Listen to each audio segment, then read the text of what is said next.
Let's talk about the newest tight end recruit brings to the Wisconsin 2025 class: size, physicality, and hands. Locked On Badgers. Let's go.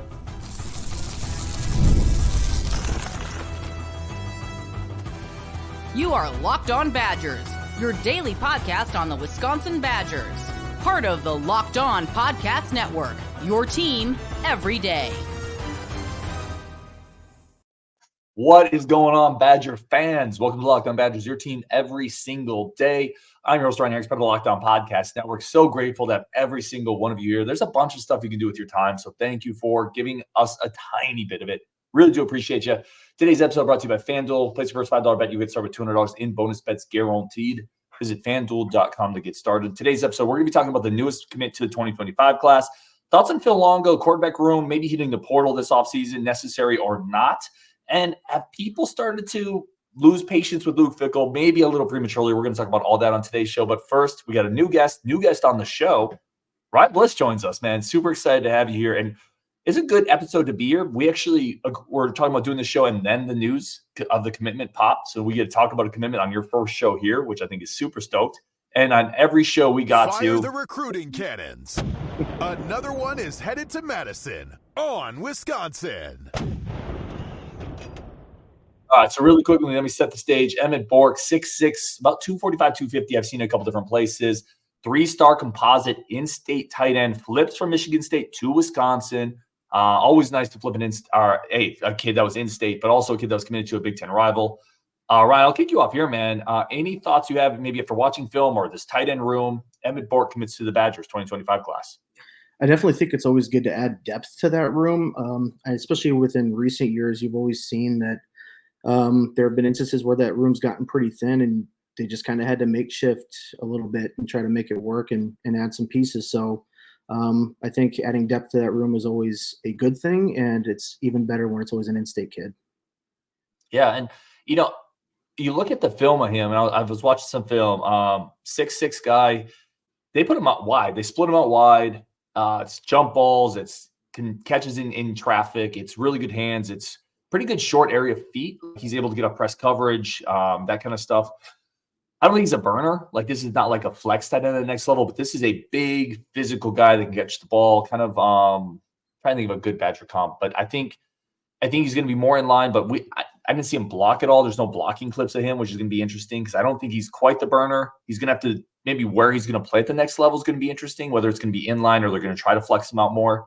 But you mentioned it. Like, it's been a while since his tight end room has been deep. It's had depth. And it feels like that's limited our offense a little bit, not having those weapons there.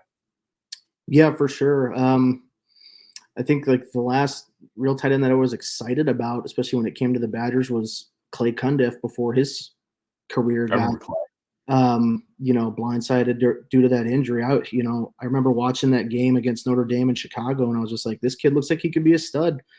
And I feel like it's been a while since we've had a real mainstay in that room that you could rely on outside of Ferguson. So yeah, it's definitely, like I said, always good to add bodies, and we'll see what Bork brings to that room. Yeah, a couple other things I'd point out on Bork as I was watching the film. His route tree is basically just the 9 route. So basically just runs the 9 route for those. The route tree is basically just straight. Yeah. Run straight. Run a vert, we're going to throw it up to you, and he's going to make the catch. I thought his contested hands catches were great. That translates a little bit when you're going across the middle. If he's a future kind of in-line tight end, going across the middle, getting hit by linebacker safeties, I think that translates. I like it. On the flip side, Wisconsin loses a commit today too. Wilnerson Telemaque, defensive end out of Florida, has announced he is decommitted from the Badgers. I don't have a sound for like a reverse cannon. I don't know what to. Maybe it's like a cannon that doesn't shoot. I don't know. Recruiting giveth and taketh. Let me ask you this, Ryan. Like in this class in general, in last class, like it feels like defense line remains one of those spots they need to keep adding bodies. I know they just added Braden Pavey, and maybe that has a correlation here to losing Telemaque, but it still feels like you need more bodies there to me. Absolutely. I know that as you've talked about on the show before, and as many people bring up when it comes to the Badgers in the trenches, is that trying to build up that defensive line room has been a point of emphasis. It sucks to lose a guy that's that big. Certainly the size that he would bring to that to that position, that room. Florida kids, I guess. I don't know. It seems like it's always a bit of a challenge to hang on to them, especially when you're as far north as Wisconsin. So sucks. I feel pretty confident with the guys that they still have in that room, though. Yeah, you bring up a good point with Florida kids. That's something we had Brian Smith on, and we asked him about Telemaque, because Telemaque there were rumors out there for a while, like with Colorado, a couple other ones I've been told. And Brian Smith said, yeah, he's a Florida kid. We'll wait and see, is I think what he said. And yeah, like he's gone. I do think you made a good point too. I look at this defensive line class, and I think on the inside, I love Drayden Pavey. I love Xavier Ukponu. On the inside is kind of stout defensive lineman. But I don't think we did a great job of recruiting edges, like 6'5", 6'6" guys with length and size who can play kind of that 3 tech, maybe that 4 tech. This guy could have been that. Torrin Petaway can be that, but I don't think we've done a great job with that. So yeah, I agree with you on the size. I agree with you that you just need to keep adding bodies there. And I also agree with you with Florida kids. Like, it's been a minute there. Before we shift into, because we're going to talk quarterbacks, we're going to talk Longo. I do want your big picture. What was your big picture takeaway from Penn State, if you have it? Like, what were you thinking coming right out of that game? Looking at the 15-point loss, you know, Penn State being the third-ranked team in the country, coming into Madison, I know Madison can be a very tough place to play for a lot of teams. I think holding them to 28 points is, despite the pick 6, so really you're looking at 21. I feel pretty good about that on the defensive side of things. On the offensive side, it's just the roller coaster that it's been, and I question why there seems to be a lack of consistency on that side of the ball. And I don't want to pin everything on Locke, but coming right out of the gate on that opening drive, they ran that route that he threw down into the flat, and I don't know if he just short-armed it or if he was just, the adrenaline was pumping too strong and he missed his target. I just wonder, why the offense seems to not perform, especially as the last 3 weeks have gone, why they just seem to kind of lack the juice there in a big night home game against the number 3 team in the country. Yeah. Do you think it's because I've been trying to sort this out in my head, and the answer is always somewhere in between, man. Like, people are critical of Phil Longo to some degree, right? They want to see maybe more creativity, more consistency, but then others will say, well, he doesn't have the pieces he needs yet. 2 straight years he's lost a starting quarterback. It's been a backup both years to some degree. We're still not quite as good as we need to be on the boundary. Penn State's able to press us, and we can't take advantage. Is that a Phil Longo thing? You have receivers dropping passes. That's not a Phil Longo thing. If you had, this is almost an impossible question, but if you had to assign that blame needle on that dial one way more to we just don't have the dudes, or it's more on Phil Longo, the scheme not fitting with what we have, where would you put more of that blame in your opinion? One thing that I always typically kind of come back to, especially when it comes to coordinators or coaches, is that, even if you don't have the pieces that you want, as a coordinator or a coach, it should be in your ability to scheme guys open. And it just doesn't seem like they've been able to do that against better competition, let's say. I don't necessarily agree that we don't have the pieces. You look at guys like CJ Williams, he was a highly touted guy coming out of high school. I think, I know Bryson Green's been banged up, but he's a very physical, large body receiver. And then you had, Trechke Kahuna and Will Pauling, who's obviously not been the Pauling that we all expected him to be this year. I struggle to agree with the take that we don't have the right bodies or the right athleticism in that room, especially at the receiver position. So I tend to lean that it's more on the play calling side of things. Good stuff, man. Yeah, we're going to come up. We got a quick break here, but we're going to come back and talk about why I think they're probably going to have to go into the portal for a quarterback this offseason. And I know quarterback room and depth chart there is something Ryan wanted to talk about as well, connected to Longo. We're going to do that next on Locked On Badgers. But first, a quick break for our friends of the show over at Roy. Roy is changing the NIL game. It is one of the most unique products that's out there. If you want to support the program, support players that you're really into, and players that you really have seen step up, help propel the program forward. That's what Roy's for. Unlike collectives, you know exactly where your sport is going, and you even receive exclusive content like personal videos and updates after the season. The best part, it's risk-free. RISK free with a capital exclamation point. If the athlete transfers or he doesn't deliver the content he's supposed to deliver, you get your money back. This week, I'm supporting Atticus Bertram's. I just pitched in $100. I'd love for you to join me. Even $10 makes a difference. Let's show Atticus the love and help him keep connected to our school. Badger Nation, step up. That guy's been absolutely incredible. If you're already on Roy, any contribution to an athlete's campaign gets you entered automatically into a giveaway. No purchase necessary, void where prohibited. Download Roy now and join the NIL game with no subscription and no fees. Be sure to check out Roy on Instagram, Facebook, and on Twitter or X. Roy is changing the game. Support the players, change the game with Roy, which stands for Return on You. Use code LOCKEDON to enter and win $5,000 cash. All right, let's jump back into quarterback conversation here. Let's get Ryan back on the show. And Ryan, man, I super appreciate you jumping on. This was kind of a last-minute thing, but like I'm excited, always excited on this channel to get new voices, new opinions, new perspectives. That's what this is always about. Let's talk quarterbacks. I mentioned I think they have to go. They're going to have to go into the portal this offseason. And I want to start with the depth chart here. And you have Tyler Van Dyke, who's injured. Braden Locke, a redshirt sophomore, who have probably, I think most people would agree, hasn't played up to the level that makes you feel great about him going forward. Mabry Metor, a freshman. Milo Spasovic, which is a freshman walk-on. And Cole LaCrue. Now, next year, you have Landon Locke joining the program in the 2025 class. Heard just tore his ACL. And even if he didn't, he's a freshman coming in. Like, you cannot look at that depth chart, in my opinion, and not go into the portal to at least add competition. Question with that room is, do they grant Van Dyke another year, to come back to Wisconsin due to that injury that he had over during the Alabama game? So even so, I think that you still have to go to the portal and find another guy to add some competition to that room, which obviously, Fickell constantly talks about is having competition and, making guys earn it. So it's despite the 3 weeks leading up to the Penn State game, you felt pretty confident that Locke was starting to gain some confidence and some traction, and then kind of goes out and lays an egg against Penn State at home. I would have to agree that they'd have to go out and find somebody in the portal this offseason.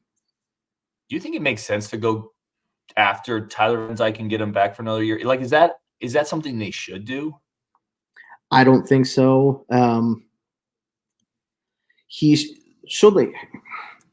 do I want to word this? He looked like he was really starting to come on with this offense. I thought, especially at the beginning of that Alabama game, I thought that he was really going to give them some juice, and then the sport happens and he goes out with an injury, and then Locke is thrust into the action against, at the time, the number 4 team in the country. So I don't think it would make sense for them to keep him or bring him back should he be granted another year. I think their best bet would be, either to give Locke another offseason to progress, and hopefully he can get maybe some of like the big game jitters and stuff out of his system and grow some more going into what would be his redshirt junior year, or they go and find another quarterback in the portal that will challenge him or, really elevate that room, I guess. So I agree with you. I don't think they should go after Locke. And quite frankly, if I'm Van Dyke, if I'm Van Dyke, I don't know if you'd want to come back here either. Here's what I'd say. Like, you brought in a guy who came in with question marks. Like, Miami fans will tell you they were not the most heartbroken to see Tyler Van Dyke leave. Now, I think Miami has had their own issues. That's not all on Van Dyke. And then through the first 2 games of the season, you didn't see a lot. Like if Van Dyke had played great week 1 and week 2 and pushing the ball down the field, using that athleticism, then okay. Right, we saw flashes. You're right, that very first drive of Alabama, but that's such a short sample size. You look at those previous 2 weeks, and then he got hurt. So, like a torn ACL, we're talking about a guy who's going to be hurt a lot of this season into the offseason. Like, some of that mobility, that speed he had will be gone, maybe. I just think you got to go find a real dude in the portal. Like, you got to bring in somebody who you feel like can raise the ceiling, because otherwise you might as well just stick with Block and maybe bring in a depth arm. So that's why I would avoid Van Dyke, I think, because it didn't look like it was really working anyway, and now he's injured. Like, he's going to be coming off a bad injury. I don't think you want to put all your horses in that stable. Yeah, I definitely agree. And, you look at most quarterbacks, even in the NFL, they come off of an ACL tear, and their first game's back in action, they're almost a little hesitant because they're afraid of it happening again. And at the college level, you don't have as many games. So it's like, I think that they would be better served to go and find a fresh body from the portal to bring in and challenge that room. The question is who's going to be out there when the transfer portal season hits, and is it somebody that will really push that room and compete for that starting position? Yeah, I think you got to push all the chips into finding that guy. And I know you kind of want to talk a little about Longo, his quarterback recruitment, his connections to that room. I'll just lead it off with this question and let you go. Why do you think it's been difficult for Phil Longo at Wisconsin through the year and a half he's been here, which is not long, but to find the quarterback that he wants to run this offense? I definitely think that Matoyer, being his, if I'm remembering correctly, was the first real quarterback commit after he took over the offensive coordinator position at Wisconsin. And I really like Matoyer, especially going forward. Obviously, time will tell how he develops and what he really turns into as a collegiate quarterback. But then I look at, in the off season or during, camps that they hold at the university, you've had some pretty highly touted quarterbacks come up there and camp and leave with offers. And then once they're offered, you never really hear from them again. So I'm not saying that he's shying away from getting into some recruiting battles with, the blue bloods of college football, but in not identifying some, guys with higher ceilings that he thinks that he could really develop into really good college quarterbacks. Case in point, Braden Locke, obviously Braden's younger brother, and then Jaron Mock in that the 26 class, I think it is. Obviously we'll have to wait and see, but they talk about competing for championships, and I just look at, what teams are really in the mix for competing for conference and national championships. All have difference makers at quarterback. So and then you look at his pedigree, he had guys like, Sam Howell and Drake May at North Carolina, who were very, from what I found, were very highly recruited guys. So I don't know. I don't have the answer as to why he's maybe hasn't quite found that guy yet, but maybe it just needs to play out on the field first. Well, I think, and we talked about this before the show, you hit on something that I thought I've been thinking about a lot and agreeing with. You look at the best teams have somebody at quarterback that can do something at a different level, right, than average or above average. And this is no shade to Braden Locke. Most quarterbacks can't do that. But you look at Braden Locke, I'm just not sure. He's not done growing. He's still young. But he's also – so he's young in starts, but he's a redshirt sophomore in eligibility. So he has been around the block a little bit. And he's not a mobile guy, and he's not a big guy, and he doesn't have the biggest arm. So if you don't have those traits, you have to be you have to be a wizard in diagnosing and making decisions. And he hasn't been that either. So, yeah, I agree with you there. I also think there's just an element of bad luck sometimes with quarterbacks. We talked about this before the show.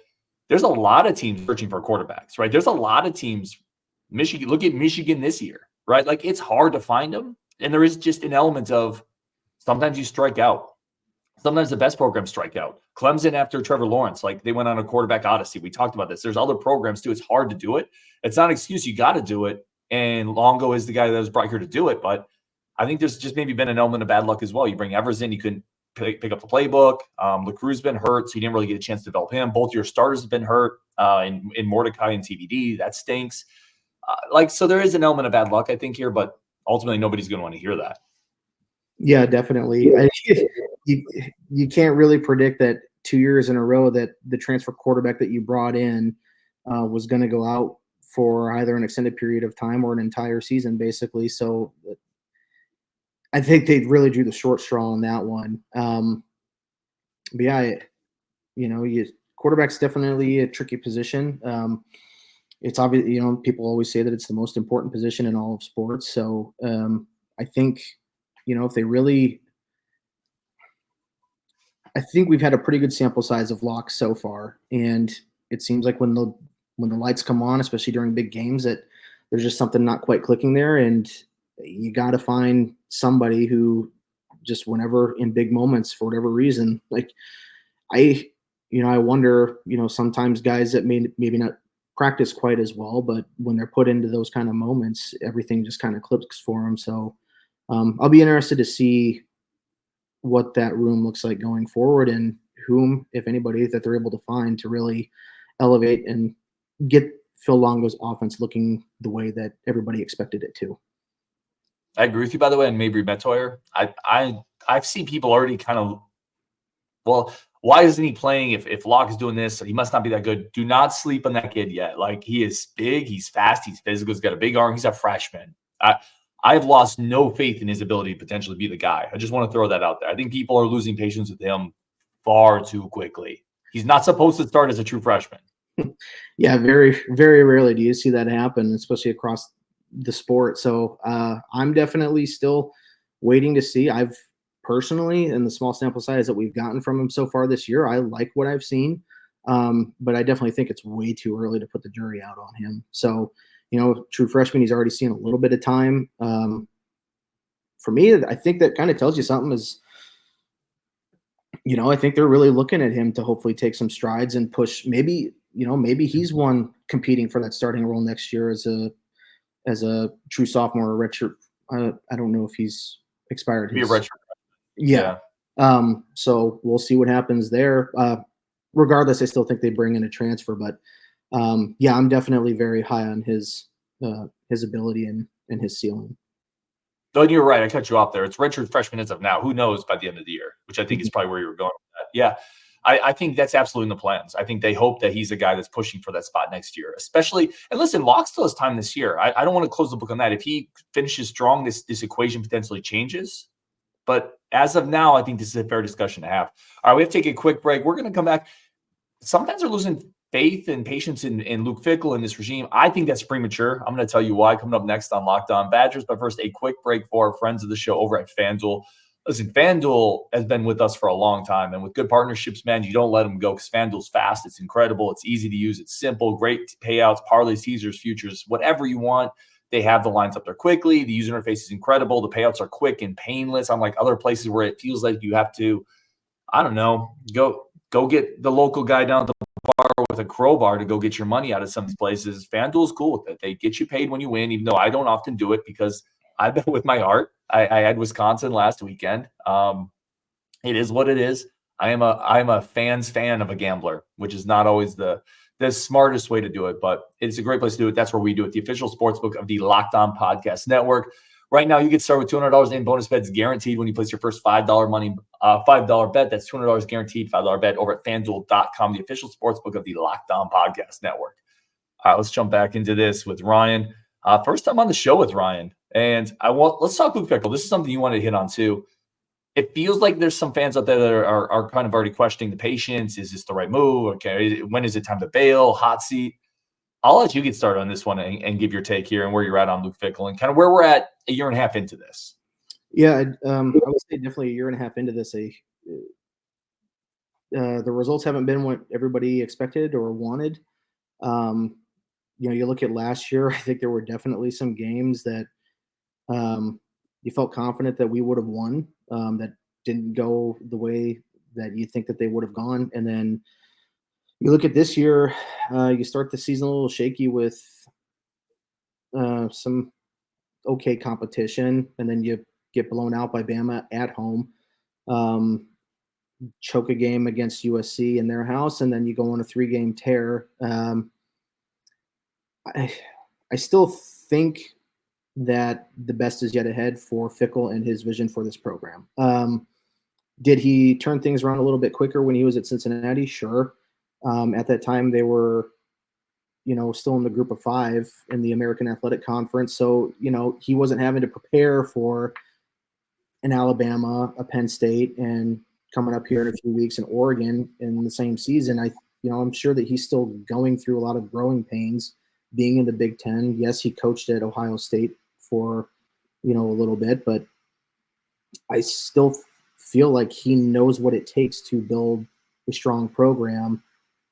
And, you're still dealing with kind of a hodgepodge of guys that are his and guys that were from the previous regime.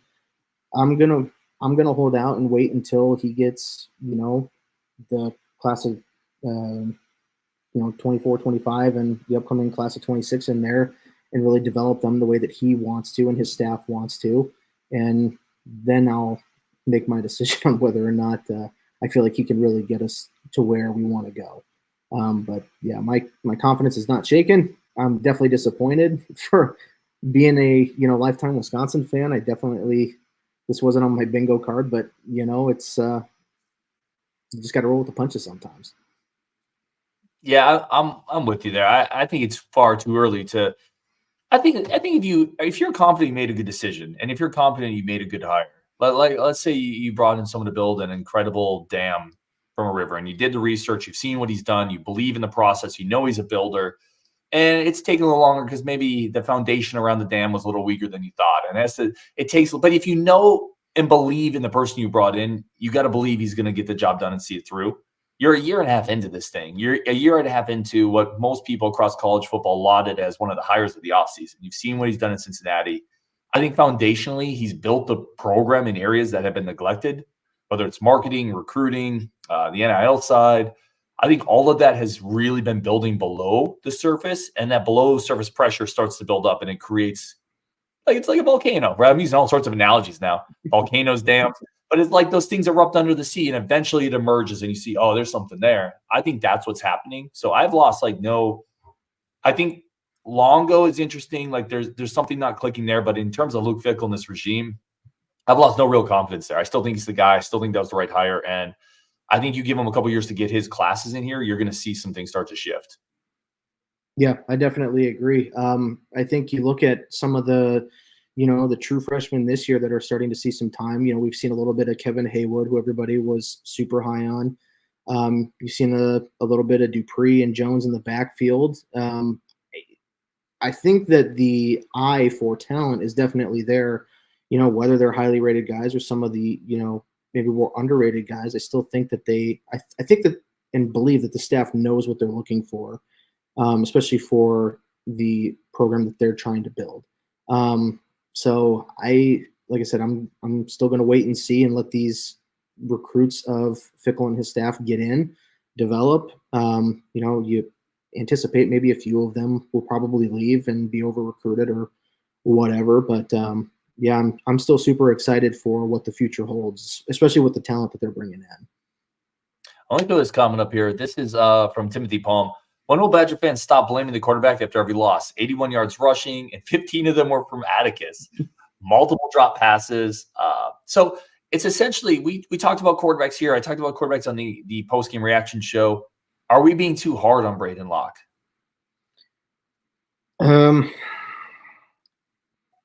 Maybe a little bit.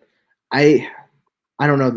Watching that Penn State game, though, was, like I said, just from the first drive, that opening drive that we had, you just felt like maybe the moment was going to be a little bit too big for him or for the team overall. I don't know, but it just seemed like he came out a little shaky. I remember, just watching the game, even the announcer said it's like maybe he's just got a little bit too much adrenaline pumping and he needed to calm down. And I definitely think he found a little bit of a groove when maybe it might have been their last possession of the game when they were trying to march down and put some, last second points on the board.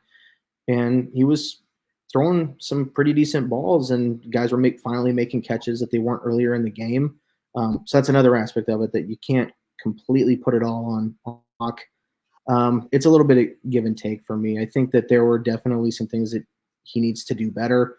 But then, you look at the drops from the receivers in key moments, that doesn't help him. And then, that opening drive, Nelson gets hit with a false start. Later in the game, Locke makes a completion to, I think it was Kekahuna, and Nelson got hit with a holding call that completely killed it. So, it takes a team effort, but I definitely think some of the decision making needs to change a little bit from him. So, but to answer your question, yes and no. I think yes, we might be a little too hard on him at times, and sometimes I think no. I think that he's deserving of some of the criticisms. Well, I would say too, the way I would probably phrase it, because I agree with like sometimes people want like the perfect answer. It's all this or it's all that, or this is the one solution. And there's always gray area to this stuff. Yes, Locke needs to play better. And also guys need to catch passes. Like, yes, Locke needs to process quicker. And also Nelson can't have those penalties. Like all those things matter. But here's the thing that I keep coming back to. The quarterback portion of that just matters more in football.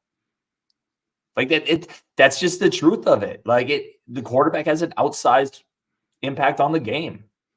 And thank you, Captain Obvious. Everybody knows this. So when he struggles and other people struggle, it just matters more that he struggles. So that's what has to be the priority. That's where I'm at on that. But I agree with you. It's always a combination of things. Ryan, you did great, man. Is this your first podcast on a video? Yeah, absolutely. Yeah, you crushed it. It takes a lot of courage to like get up and share thoughts on a podcast. I thought you were great, man. Appreciate you jumping on. For everybody tuning in, thank you guys so much as always for tuning in. Tons of content coming up this week as always. Go check out Locked On Big Ten. And you got all the latest news around the conference on the Locked On Big Ten channel. For everyone out there, thank you. On Wisconsin, I'm Ryan Herrings, and we will talk tomorrow.